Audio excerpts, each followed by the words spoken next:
Welcome, it is Mitch. I'm on YouTube. If you haven't already, please subscribe to the channel as we try to build this thing up. Wanted to put together a quick video after news earlier today. I guess you could be watching this later on, but news on Monday that the Packers have finally inked all-pro caliber right tackle Zach Tom to a massive extension. Numbers pouring in. 4 years, $88 million on the extension for the former Wake Forest Demon Deacon product, max value of $92 million, the one number you really need to know. This deal for Zach Tom includes a $30.2 million signing bonus, the largest for an offensive lineman in NFL history. So that's the number you need to know. I would say most importantly, 4 years. So Zach Tom inks with the Packers in extension. He'll be in Green Bay for the long haul. You have one pillar of your offensive line locked in Tom, entering the prime of his career. Gets $30.2 million in a signing bonus, the largest ever for an offensive lineman. 4 years, $88 million at the base of the deal with a $92 million max value. If he maxes everything out on it, of course. Love it. I've been talking in videos throughout the offseason, like, I thought Zach Tom was the priority.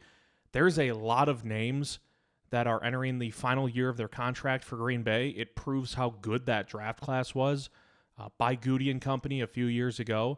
Right now you have wide receivers Christian Watson and Romeo Doubs entering the final years of their rookie deals. Quay Walker entering the final year of his. Devontae Wyatt had his fifth-year option picked up and exercised earlier in the offseason, so he is now under contract for 2 more years. But then you have Zach Tom, you have Rasheed Walker, who was your starting left tackle the last 2 years and potentially this year as well. You have Sean Rhyan entering the final year of his deal. So there's a lot of pieces on the chessboard that have yet to be sorted out. But when talking all offseason, it was kind of apparent and obvious, right? But it needed to be restated until we finally saw this come to fruition that, yeah, Zach Tom should be priority number one when Green Bay is putting together its checklist of offseason priorities in terms of extension talks. And so Zach Tom gets his deal done. Again, 4 years, $88 million, $30.2 million signing bonus, the largest ever in NFL history for an offensive lineman. And this clears up kind of how I phrased it, just one piece of the puzzle for the offensive line. I guess if you want to break it down, Green Bay now has, they have a lot of options up front on the offensive line and a lot of intriguing options, but you really have 2 pieces really cemented in for the next handful of years. Zach Tom gets this 4-year extension. You bring in Aaron Banks in the offseason on a 4-year deal from San Francisco. And so if you're trying to put this thing together, you knew Aaron Banks was going to be your left guard. You knew Zach Tom was going to be your right tackle. You just need to see the extension done. The ink put to paper for Zach Tom's extension, but we all knew that's your future at right tackle with how damn good he's been, especially for being a middle of the draft pick. Wasn't Zach Tom 4th, 5th round? He was 4th or 5th round. So Green Bay has 2 pieces cemented in on their offensive line, and now you look around elsewhere. And I mentioned the bevy of options that they have. We already know at left tackle, it's going to be a battle in training camp that starts Wednesday between Rasheed Walker and Jordan Morgan. If Rasheed Walker wins that gig outright, maybe they try Morgan at right guard and he competes with Sean Rhyan. I mentioned both Walker and Ryan are entering contract years. You went out and you drafted Anthony Belton in the 2nd round out of North Carolina State. Big frame for an offensive lineman. Projects to be what he was in college, an offensive tackle. There's been an idea floated around, a theory that maybe Green Bay tries him at guard, him being Anthony Belton, the rookie 2nd-round pick. Not as early as this year, in all likelihood, but as we try to forecast what this could look like in 2026 and beyond, and again, that sounds kind of weird because, we're right in the midst of training camp 2025 starting. But if you do want to zoom out the microscope, and these are things that the front office has to think about, you can't just look and hone in on 2025. You have to look at the long-term future of this team and of this offensive line. And I think when you're looking down the road, you have Zach Tom at right tackle. Ideally, I think they would want Jordan Morgan, their 1st-round pick from a year ago, to win that left tackle job. And then you have Aaron Banks, 4-year deal at left guard. You really only have center and right guard left, and that's where you start to wonder, does Anthony Belton, because again, that wasn't there are no throwaway draft picks, but Anthony Belton wasn't hey, let's take a flyer on this guy in the 6th or 7th round. Anthony Belton was a second-round pick, and Anthony Belton was a second-round pick in April when many people thought Green Bay could have used a corner or an edge rusher in that spot. Instead, they bulked up the offensive line even more and took Anthony Belton under the premise that, hey, if things go according to plan and how we want them to, Anthony Belton will be a long-term starter on this offensive line. But when you start sifting through the options of where that could be, well, right tackle is now Zach Tom, as expected. Left guard is Aaron Banks. Left tackle, you would imagine they would want their first-round pick from a year ago, Jordan Morgan, to win that gig. And that's where you start looking around at the pieces on the board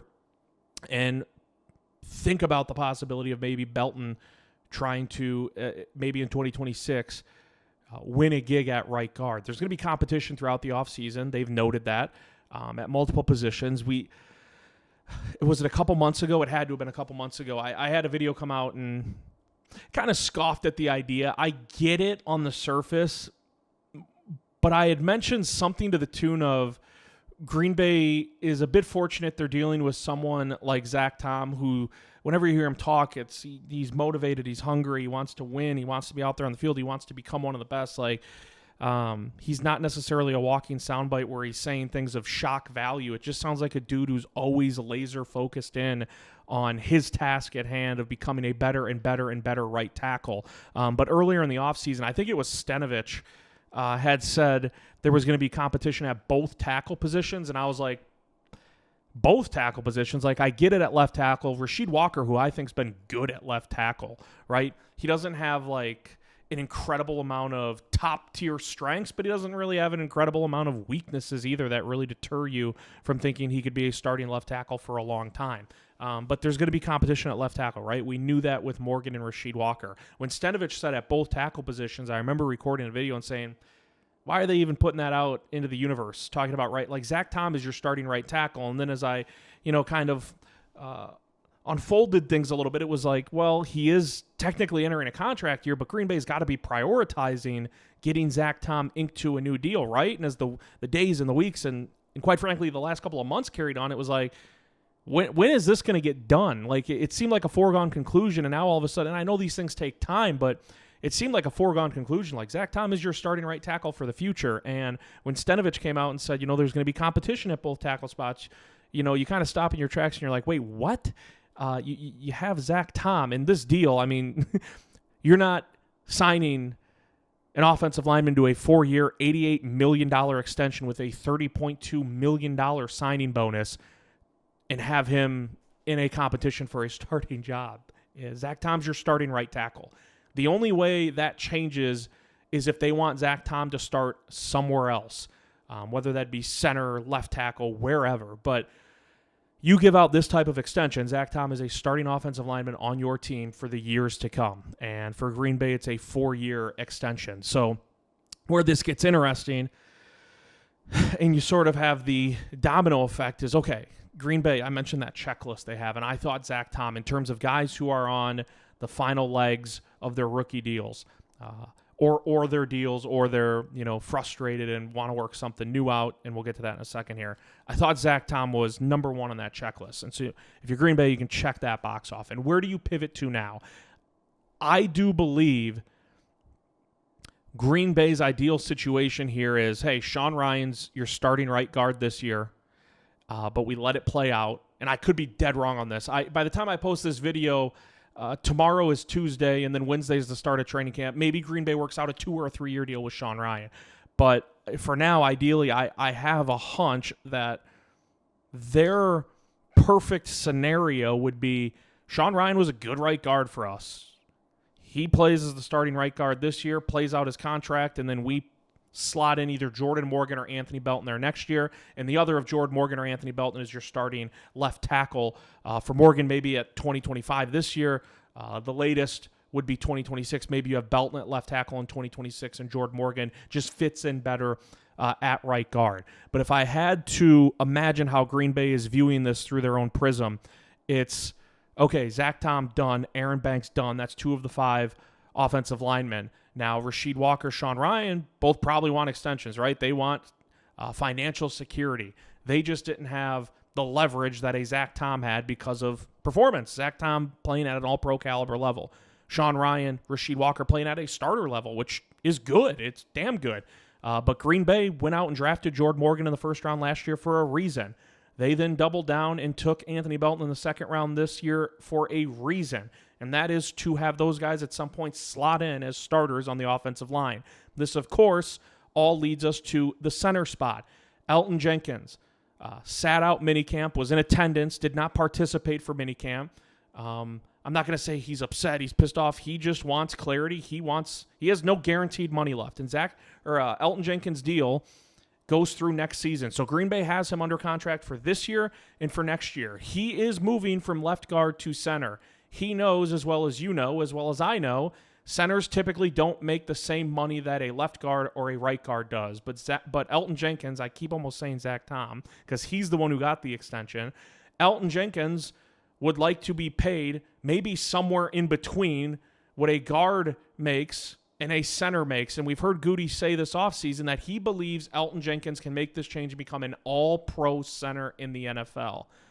But Elgton Jenkins knows the money still doesn't match for what a center typically makes as a starter in the NFL and what a guard makes as a starter in the NFL. And so there needs to be some sort of compromise in his eyes for the years he's done at starting left guard to make this switch now to center. And it's completely reasonable for Elgton Jenkins to want that. On the flip side for Green Bay, they're looking at a situation where Elgton Jenkins has been so damn good and so damn reliable, but Green Bay typically doesn't do third deals with players. They'll draft someone, there's your rookie deal, there's your second deal, and once it's time for a third deal, they usually shy away, and it just so happens it usually lines up when players are around 30 years of age, and we know Green Bay typically they won't do business if you're 30 years of age or older. They just don't. A lot of people wanted Devontae Adams this offseason. They wanted Cooper Kupp at wide receiver. They wanted all these names, and Green Bay just typically doesn't do business that way when you're 30 years of age or older. Elgton Jenkins could sort of break that trend, perhaps because he has been so good and he's switching to center, and we see centers play into their 30s at a very, very high level.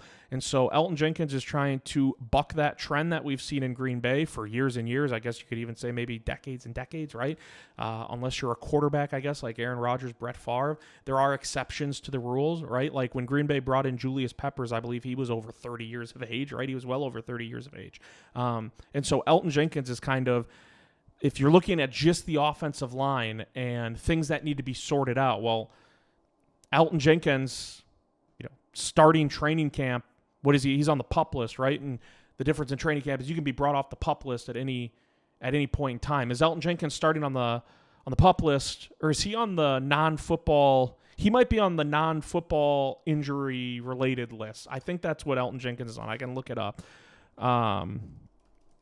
But Green, is that a real injury, or is that one of these kind of, phantom injuries that you can label as an injury while you work things out behind the scenes contractually with Elgton Jenkins to try to find common ground on an extension, on a new deal, as he makes this transition to center? Elgton Jenkins is on the non-football injury list, and so you have to wonder what's going on there. A lot of people, if you follow the breadcrumbs, it's going to lead you down a trail where it's like, they might just be working out a new deal because Elgton Jenkins, as we said, attended but didn't participate in minicamp, is on this non-football injury-related list.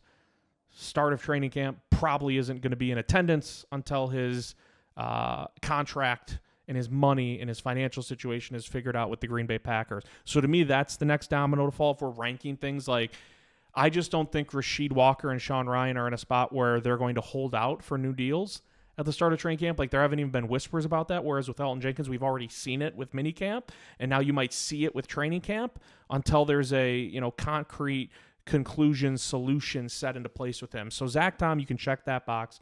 There's your right tackle for the long haul here, and you can kind of exhale if you're a fan of the Green Bay Packers, just like that front office, that coaching staff, Matt LaFleur, Adam Stenavich and company, probably exhaling a little bit, sigh of relief now that it's finally done with Zach Tom. Again, the big number to know, $30.2 million signing bonus, largest in NFL history for an offensive lineman.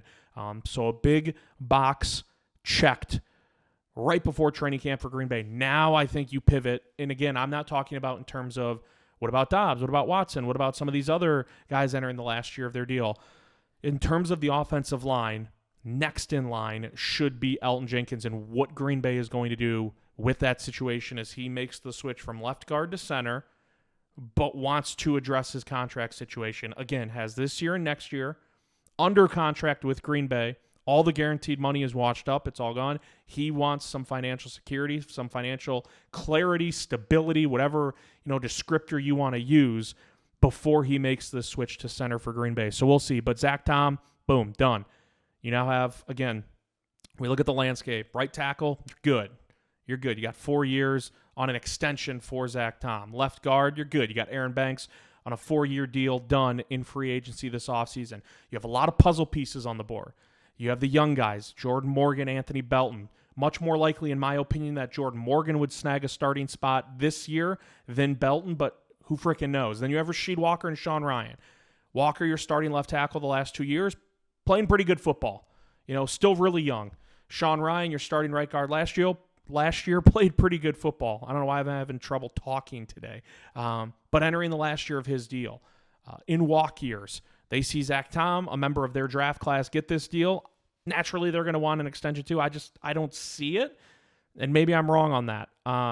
We'll have to wait and see, because I don't know why you just can't have you financially can't afford all these pieces, right? Like Zach Tom, Aaron Banks. But you drafted Jordan Morgan and Anthony Belton. Why would you draft them in the first round and second round, respectively, in the last 2 years? Because you want them to start. But wanting them to start means, well, we can't then give out a contract extension to Rasheed Walker and Sean Ryan and work things out with Elgton Jenkins. You can't pay starting money to 7 offensive linemen when only 5 starts. So we'll see how it shakes out. This one was obvious. It was obvious. It was just timing. It was just, when is it all going to come together? And it's on this Monday for Zach Tom. And again, $30.2 million signing bonus, largest in NFL history for an offensive lineman. Good for him. Good for Zach Tom. That's awesome. So we'll see how the rest of it shakes out. I would think Elgton Jenkins is the next task at hand for Goody and the rest of this front office to figure out and come to common ground with the veteran that's moving to center. It is Mitch M on YouTube. Always appreciative of all the support. Please click the subscribe button. Let me know what you think. We'll see you next time.